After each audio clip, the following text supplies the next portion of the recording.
How long does the trial of zombies go, Paul? Because apparently both the last ones were made by Skippy Bottom, and I was expecting one per teacher. They go as long as the teacher decides, Elvis. The trial of office hours makes no promises, least of all of safety or timeliness, and on days when professors are too busy, they've been known to make the trials impossible. Like, deceptively impossible? Paul, are we going to waste our entire day trying to tattle and not get to the end? I wouldn't do that to you, Mason. We've only got one day for these games, and I wouldn't mess with you like that. At least not very often. Yes, Lowry, at least I wouldn't do it very often anyway. Let's be real, Paul. It's not like you don't sometimes create seemingly impossible situations just to see how we'll get around it. You know, it's funny you should bring that up, because you guys advance through the next doors and find yourself in a sort of forest grotto. There's a well-cultivated garden here, a variety of attractive plants and flowers, and trees of numerous species. On one of the trees there's a plaque that says, "Anything worth doing is worth waiting for." That seems like a generalization that's patently false in a lot of situations. Yeah, like what if you have to go to the bathroom? Fickletick made you fill out a bunch of forms for that, remember? This is obviously Fickletick's room. Oh yeah, he did do that. Alright, everybody fan out. Look for any hints what we're supposed to do. Especially look for shortcuts and cheats, because I get the feeling that doing things the right way is going to waste all our time. A fan out! Start feeling for hidden doors along the walls. Elvis and Mason, what are you guys looking for in particular? Check around every tree and bush to see if maybe there's some instruction manuals, or like some levers, or anything we can work with, I guess? And I guess flip that plaque over to see if there's anything written on the back of it. Of course, the old trick where you write a puzzle on the back of a sign and then nail it to a tree so nobody can read it. Only the most clever wizards may pass. More like most destructive. A clever wizard tears down every wall between him and his objective. Then there's no more walls. Mason, some of these walls might be load-bearing. Okay, well then maybe we leave some of the walls up. Well, Larry checks the walls, and you're not sure if they're structurally important, nor do you see any hidden doors or notice any conspicuous seams. Elvis pokes around, and aside from a few brightly colored magic garden slugs, finds nothing of note. Mason, you pry the plaque off the tree through a considerable amount of tugging and pulling, only to find there's nothing written on the backside. Aw. And I work so hard and patiently at it too. I put a garden slug in my empty chocolate millipede box. Now you have a blue and yellow friend. Oh, speaking of, are you still holding Clyde hostage? I like Clyde and now have a newfound respect for him. So yes, he's my forever hostage until Stockholm Syndrome makes us best friends for life and until thereafter. The fate of many of our NPCs. Clyde says, "Yeah, this is usually where students give up." Why's that, Clyde? Because this trial is just completely unfair. There's no way you can be wrong if you wait long enough, but nobody has that kind of time, and Fickletick probably thinks he's being clever when he really isn't. I don't suppose you can tell us the answer? Nope, can't do it. We don't even have anything to work with. It's just a garden. Well, maybe you can tell us what the puzzle is? Sorta. Look, when students get frustrated with the Fickletick puzzle, and they're all frustrating, me and the other zombies like to poke our heads in and offer hints. You know, it's the only way anyone gets through it. Fickletick is just really bad at these things. Okay, well then give us a hint, because we are on the clock and we have no ideas. Does it involve the slugs? I can't confirm or deny it has to do with the slugs, but I can start with something simple. What happens to anything if you wait long enough? Everything that can go wrong does go wrong. Sure, and then after that? My dad hires a lawyer. Okay. And he uses lawyer wizard magic to make all the problems settle out of court.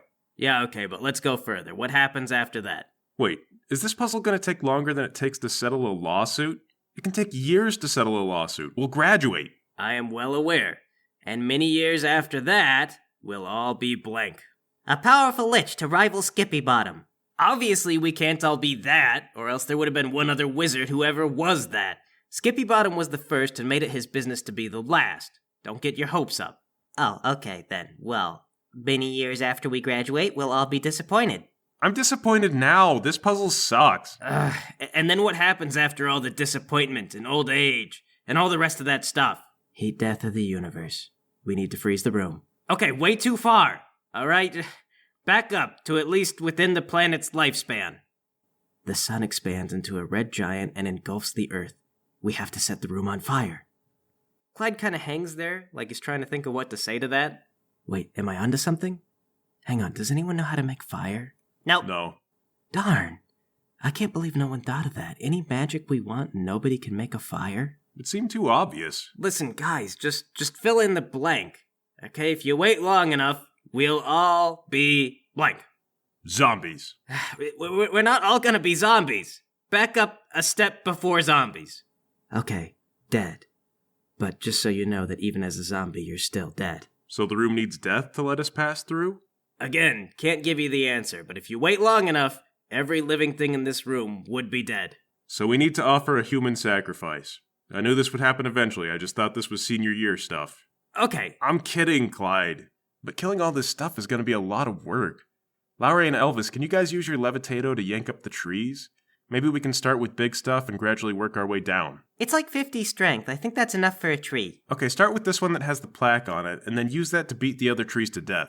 Show Fickletic what we think about waiting. All right, Paul. Lowry and I work together to yank up a tree and toss it into another tree. All right, that makes your work easy, because the minute you tear that tree up from the ground, you find beneath its roots is a tunnel and another doorway. We did it! Thanks, Clyde! Fickletic is such a hack. Who makes a puzzle where the answer is to get mad and flip the game board? We've wasted enough time up here, no time to dwell. On through the next door. You head on through those doors and find yourself in what appears to be a small office lobby. There's a front desk and several comfortable-looking office chairs. Behind the desk is what appears to be a gorgon, with her head covered up by a lampshade. Oh, Oh, we learned about this. McDougal taught us. Cock-a-tristle-doodle-doo. Presto, I forgot. You're gonna fail her exam. It wasn't even part of her lesson plan. The gorgon says, "Hello, is someone there?" Okay, you keep your face where we can't see it. That's why I'm wearing the lampshade. Are you students? I'm Professor McDougal's trial. Her trial is to fill out a questionnaire about your feelings on the previous trials. She'd like you to emphasize in particular if at any time you felt frightened, frustrated, or in danger. The questionnaires are anonymous. Oh, is that it? That's it. That's the whole trial. Does Clyde have to fill one out? Who's Clyde? Clyde says, I'll fill one out. Levitato a clipboard to Clyde. Does my pet slug have to fill one out? I don't think it does. Is there rooms for write-ins? Because I have a lot of feelings about this particular trial, and I'm going to write them all. There's space on the bottom. So a gorgon, huh? Yup. And Professor McDougal thought you'd be a good receptionist for a trial. Are you always a receptionist, or do you ever do other stuff? A lot of McDougal's trials are like this. She once set up a triple blind where students didn't know what we were testing, and I didn't know what we were testing, and I also couldn't see the results and report on them. I don't know if it went well. How's a gorgon get a job like this? I used to be night security down in the dungeons. A lot of really dangerous things can be stopped by turning them to stone. Most things that get loose ought to be stopped on sight too, so it's win-win, and I thought I was doing good. But I got one too many students. They kept coming down there to make out and do other gross things. In the dungeons? But it's cold and damp, and I think there's a portal to some weird dimension whispering secrets I can't understand. They keep saying to get closer, but my brother told me if you follow them all the way, it's just a big scream at the end. Yeah, I miss the old muttering portal of bated doom. My name's Phaedra, by the way. I feel like it's not fair you lost your job just because some kids were being careless. We have deaths and casualties all the time. In fact, right now there's a kid who's going to ride a griffin without proper training or supervision. Our progress is really slow, though, so he's probably going to die. It's not like I don't feel bad about it. You set out to protect kids, and you feel good about that, but then it turns out you're a liability. McDougal is my boss, so she went to tumble dry about it, and he thought it wasn't my fault either, so he asked McDougal to come up with a compromise where no one loses. So here I am in the trial of office hours. Not that I'm complaining. It beats being homeless. Yeah, with questions like these, I guess she's trying to still use you to save lives. And a complete disregard for my autonomy. At least the other professors are attempting a puzzle. This is a complete travesty of the puzzling profession. Actually, I don't see any choices to report on this trial. If this trial is scaring you, you can say so in the comments section. I was thinking more like, why can't this be a jazz lounge? Or like a poetry club, and we write poems about how we feel, and then we get to advance if the poem's good. Don't listen to that. It always turns out terrible. Poetry is not a good idea. I've seen people die. I'm writing that down, in fact. Don't listen to Elvis. Never do a poetry club. I hope that in the future, you will be willing to put up a challenge and threaten my life like a real wizard professor.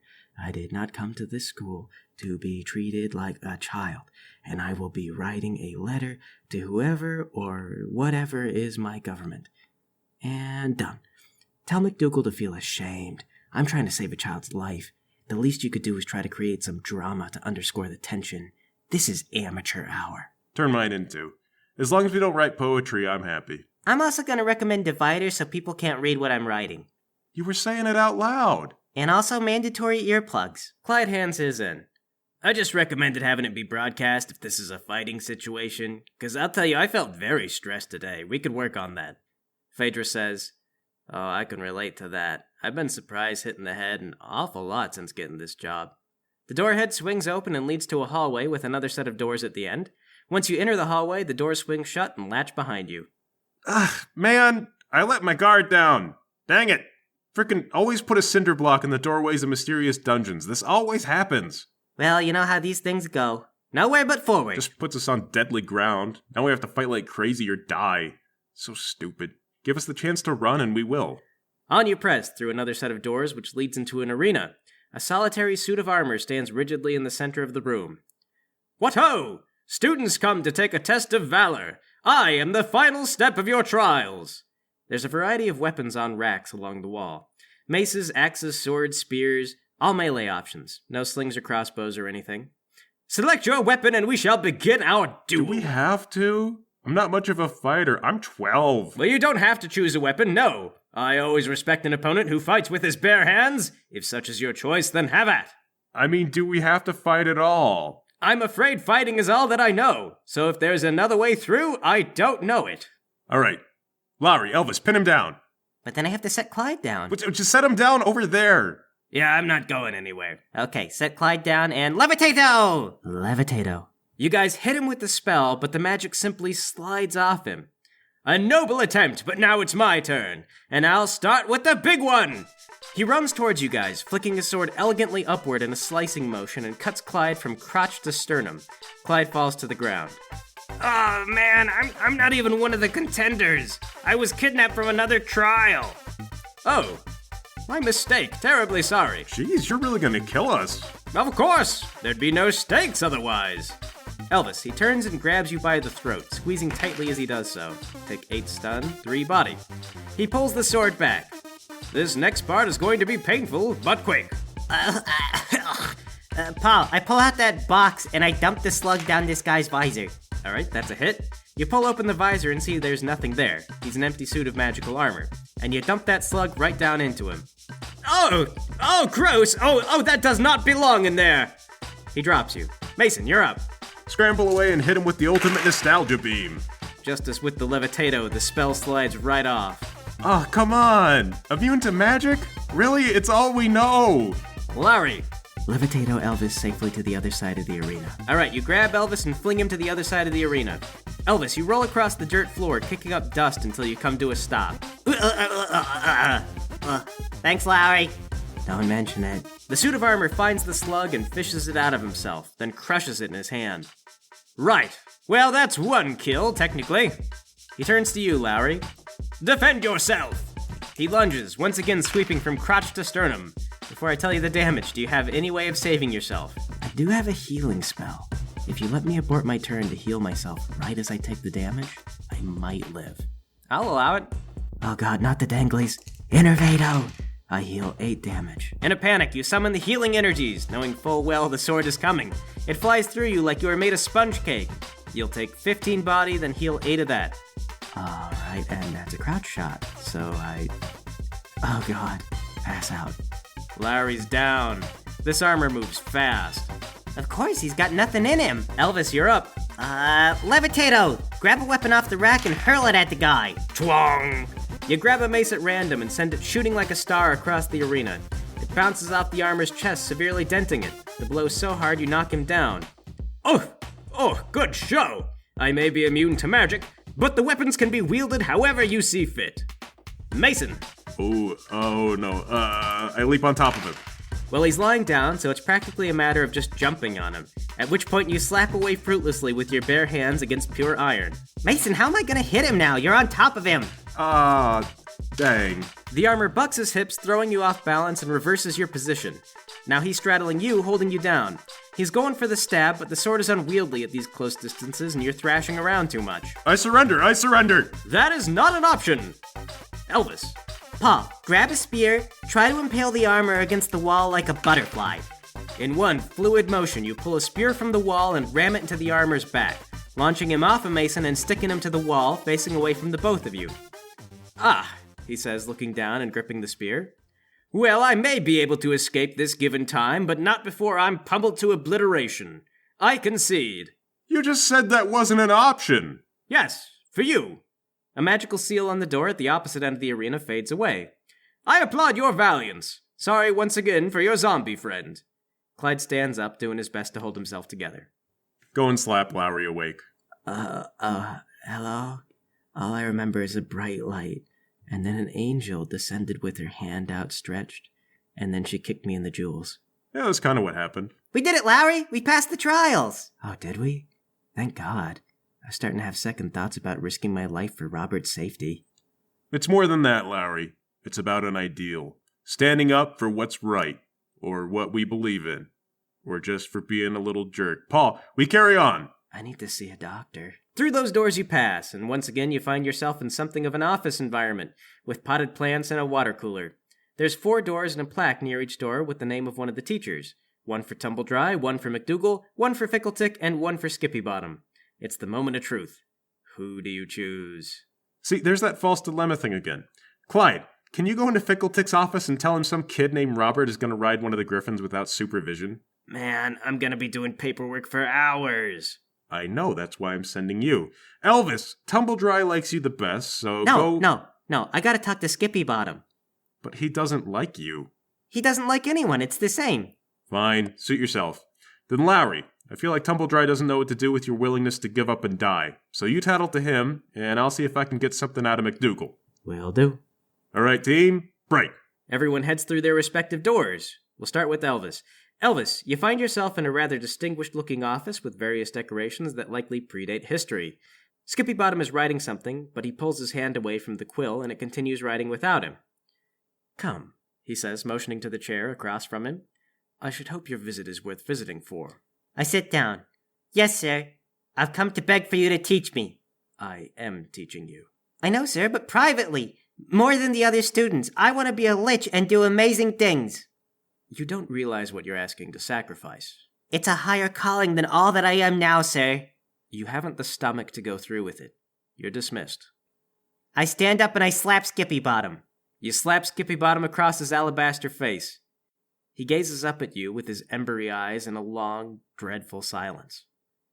Finally, he says, You've mistaken my assertion for a test of character. I'll brave and do anything you have to throw at me. You will tolerate me forgiving this rash action because it remains between the two of us, and you'll be grateful for the wealth of mercy that I show you now. Act out as such in public, and I will be forced to take severe action. If there's nothing further, then you are dismissed. Well, also I guess Robert's gonna ride a griffin, and someone has to stop him? Then you should have done so directly. If not for the seriousness of your first request, I would be annoyed now. Will that be all? Also, I guess it seems like he's gonna go through the portal of infinite consequences. Do you know when? No, sir. Very well, consider yourself granted an appointment when you know the detail. If that's the last of it, you may see yourself out. He waves open the door you came through, which now leads into the initial hallway where you entered the trial of office hours. Okay. Thank you, I guess. I'll be back. And then I leave. Out the door you go. Mason, you walk into the office of Professor McDougal, which is neat and tidy in every possible respect. She's sitting at attention as though she were expecting you, and she straightens up a stack of papers slightly as she says, Mr. Nostalgia Bottom, please, have a seat. She waves her hand, and a seat slides out for you to sit in. Ma'am? I'm so sorry about the trial. I feel it's a bit much, and I've been trying to build a case against it, but Skippy Bottom and Tumbledry are in agreement, and I've had the most difficult time coming up with empirical evidence to show it's not a good idea. Nah, it's fine. I had fun. Oh. Yeah, anyway, I came here to warn you that Robert's going to ride a griffin without supervision, and I'd guess he might be riding it, like, right now, or just finishing up. I don't actually know, but it's wrong and someone had to be told. Oh, goodness. Well, the rules state that all disciplinary action has to be processed through Tumbledry, so let's go ahead and make your case. She gets up, flicks her wand, and a door appears in the wall next to you. Lowry, what you enter is a messy office space. There's underwear on the floor, and it looks too big to be Tumbledry's. There's a bicycle suspended in midair by magic, and a parakeet cackling aggressively from a cage in the corner. There's a mirror on one of the walls where the Lowry reflected inside is making rude gestures at you. Make a rude gesture right back. Oh, I see you've noticed my mirror of deepest desires, Tumbledry says. Is that what that is? He's flipping me the bird. Oh yeah, that's what it does most of the time. But every now and then, without warning, it shows you exactly what you want to see, and for the rest of your life you can't look away. I just keep it out in the open and look at it occasionally. To be honest, it's not as powerful as they say it is. They keep showing me all kinds of things, but then I just go outside and get whatever that thing is. Doesn't hold a lot of power if you're a man with material needs. Okay, well, I'm just gonna... Paul, I pick up a paperweight or a stapler or something and just chuck it into the mirror. Crash! The mirror is destroyed and pieces tumble to the floor. Oh, well, I guess that's defeated now. So ends a long and illustrious history of corruption. Now how am I gonna know what I want to eat for dinner? Sorry, that guy was pissing me off. A door appears on the wall and McDougal lets herself in. Mason follows right behind her. Oh, speak of the devil, Tumbledry says. Were you discussing me? McDougal asks. No. Well, I have a student here with concerning news about improper behavior. Are you busy with your own student? It's okay, ma'am. I'm here for the same reason. Oh, well, then go ahead and tell Tumbledry what I was told. Robert's gonna ride a griffin, and he doesn't have permission. Tumbledry shoots up. Is that so? Well, I'm glad you told me. We can't have kids running around doing things without consequences. He pulls a buck knife out of a drawer and presses it into your hand, Mason. Then he winks. Come on, let's go stop some troublemakers. He flicks his wand and poof! You guys are outside in front of the Griffin stables. Before you is a terribly wounded Robert. His friends, Donald and Zelferpolis, are in a panic, standing either side of him but not sure what to do. It's clear that Robert has been mauled by the Griffin, and it looks pretty bad. There might even be some organ damage. The Griffin is squawking and scratching at its paddock. Oh, so close. Tumbledry lifts up his robes, then pulls another buck knife out of his drawers. He throws it down next to Robert. All right, so the key to riding a griffin is that you gotta prove you can handle yourself in a deadly fight with a bladed weapon. Only the winner can ride the griffin. Go on, Mason, get him! McDougal grabs Tumbledry's arm. Sir? Oh, right. I guess I better make this fair. Innervato! Robert's wounds are healed, and he grunts a sigh of relief. All right, now, student knife fight! Sir, I don't really want to ride the griffin. Oh, well... Robert can't ride that griffin unless someone's willing to lose a knife fight to him. Donald, Zelferpolis, how about you guys? They shake their heads no. Lowry? I see a chance for no one to get what they want if I don't take action, so I'm not going to take action. Okay, well, I guess the situation is diffused then. Good work, Tumbledry, and good work to Happenstance. He claps his hands together, and with a mighty explosion, he's gone. Well, Robert, I hope you learned a lesson. And the lesson is that you should have learned Innervato before you came to this school. And also that riding a griffin requires you to knife fight with someone. I'll admit, these are really specific life lessons, but magic changes up a lot of things, so it's very delicate, the lessons. Robert gets up and brushes himself off. He's got blood all down his shirt, but he says, "The only thing I've learned is that death is too afraid to come for me. That was a rush, but I need more. I'm gonna go through the door of infinite consequences." Ah, man. Could you not? The trial of office hours is like a whole thing, and it'll be at least an hour before we can get someone to help you. Well then, don't tattle anymore, Nostalgia Bottom. I'm gonna do it, and there's no rational form of argument that could stop me. And with that, he stomps off in the direction of the door of infinite consequences. If you look on the bright side, Robert's gonna give us a lot of work to do for a little while, and then all at once, none at all. Well, I guess let's head back to the trials. You guys have no choice but to follow Robert to get back inside, and in the hallway to the dining room, you run into Elvis. Elvis, Robert, and company run past you. Oh, hey, where you guys going? To the door of infinite consequences, and nobody can stop us. Oh my god, I'm telling! Hey, Elvis, are you ready for round 2 on the trials? Actually, that sword went just right up in my intestines, and I'm not sure that I got all the internal stuff healed. I still need to see a doctor. Well, we can't just let this run its course. A good tattler never rests, Lowry. Robert's life depends on us being like this. Okay, I've got an idea. What if we apprehend them, then take them in for tattling? That might be workable. I guess let's give it a shot. Paul, are they through the door already? Nope. You walk into the dining hall, and it appears that Robert is trying to work up the nerve to go in. Pulvis. What does that do again? The room is filled with blinding clouds of dust. Okay, Robert shouts, "They're trying to stop us! Let's go, quick!" You hear footsteps, then a thump, then the sound of a body slapping against the stone floor. When the dust clears, Robert and Donald are nowhere to be seen, and Zelferpolis is lying flat on her back. I ran into the door frame. Levitato. Well, you're under arrest now. Oh, I most certainly am not. A shadow unravels around Zelfairpolis, revealing that all along, she was none other than the dread Lord Huglack himself. Drop him. Oh, I'm so sorry, Dark Lord Huglack. I had no idea it was you. Yeah. Your, disguise was really good. Like, top-notch. You were in Tumbledry's class and he didn't even notice. Oh my god, it's the Dark Lord. My dad is your biggest fan. Would you mind signing a few large money bills? It'd make him so happy. Yes, well, that's not exactly the reception I was expecting. Your work is legendary, sir. I'd really like your autograph, too. Autographs will have to wait. You see, not only have I infiltrated this school, but I received advance word about the Door of Infinite Consequences. And I've devised a method of forcing positive consequences. After you're done killing Robert and stealing that ring or whatever, can you please be one of our teachers? After I receive the consequence I'm seeking, my power will rival even Skippy Bottom. But unlike him, I don't intend to retire. And after a quick wave of his wand, which will supposedly rig the door, he steps inside. Okay, Lowry, I know you're a big fan, but we have got the super tattle on this. No, I know. The Dark Lord is a great man, but he is not allowed. It's not up to me to choose what happens, but it is my place to tell others about it. Well, I have a preset appointment with Skippy Bottom, so let's go. Paul, we rush back to the trial of office hours. You pass through the main doors, and this time, immediately on your right, you see a door that wasn't there before. You go through and find yourselves in Skippy Bottom's office. Professor Skippy Bottom, I want to be a lich. I see you've brought an audience this time. Are you tempting fate, or have you come for the clear reason I expressed for you to hold this appointment? The second bit. And also, Lord can't say his name is here, and he just went through the door after Robert did. Good. Skippy Bottom rises, and with a wave of his hand, space bends around you, and you're all back in the dining hall. We'll start by sealing the door. Skippy Bottom gestures, and the door is now locked behind a pattern of arcane runes.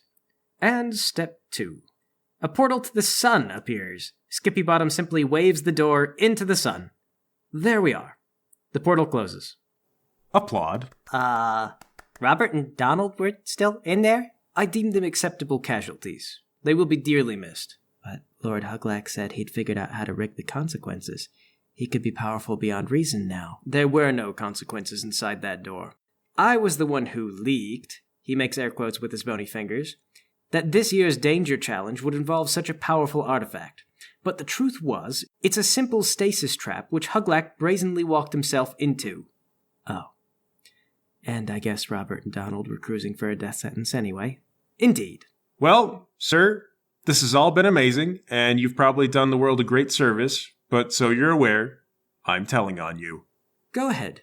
See if anything can be done about it. It's not about the results, sir. It's about the principle.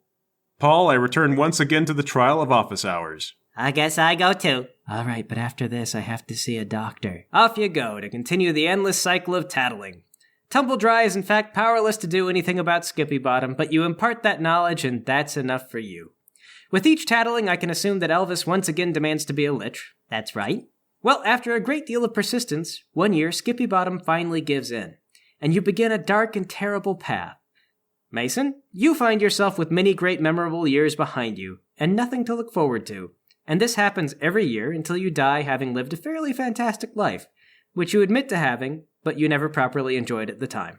It's my family code. And finally, Lowry, you see a doctor, and I presume you talk to water at some point.